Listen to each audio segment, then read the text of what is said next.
Hello, how you doing? This is Jeffrey Lee Folschinsky, your lead-footed driver of delirious drivel. And I've got a mallet in my hand and I'm swinging it for the big win as I welcome you to another episode of Meaningless Minutia, a show that guns the engine of higher learning, but then does donuts. And with that non-valedictorian declaration thrown out there, let's get to this week's question. Did you know people used to play polo with cars? That's right, you heard that correctly. The stuffy elitist sport where kings and gentlemen would show off their horsemanship was once played in automobiles by, well, how to delicately put this? Any crazy person that showed up with a car and a death wish?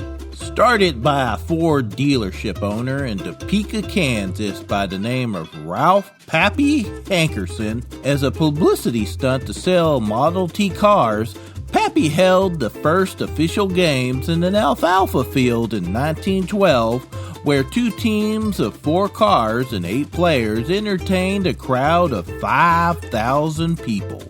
The rules pretty much followed the normal equestrian-style game of polo as far as scoring went, but that's where the similarities started to diverge.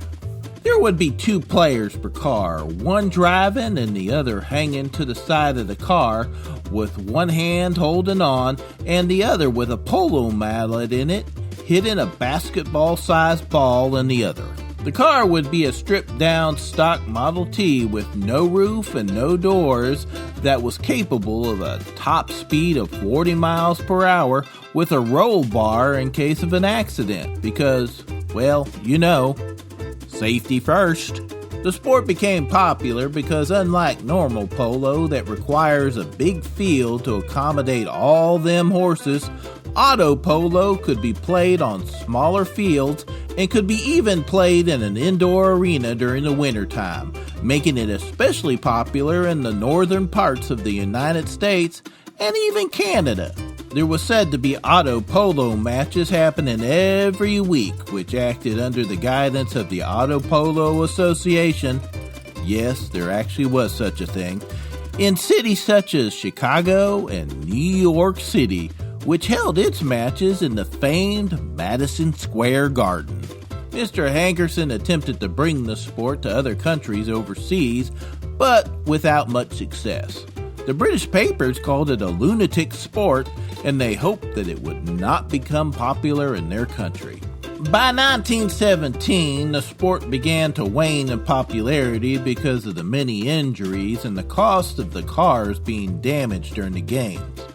The sport was actually outlawed in several states because of the death rates associated with it, and by the outbreak of World War I, the sport officially ended to become nothing more than an interesting factoid in automotive and sports history. Recently, though, a variation of the sport has sprung up in Central Africa called moto polo. This is where the players use motorcycles instead of horses or cars. The sport is similar to auto polo, where there would be 2 people on a motorcycle, one to drive and the other one to hit the ball with the mallet.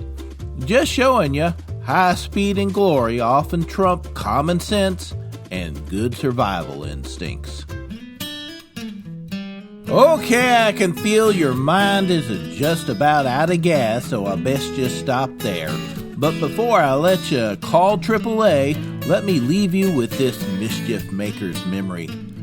On the 4th of July, people are known to race each other with lawnmowers. Just showing you, if you can put a motor in it, people will do the strangest things with it. And with that, I'm Jeffrey Lee Folschinsky saying, adios, amigos.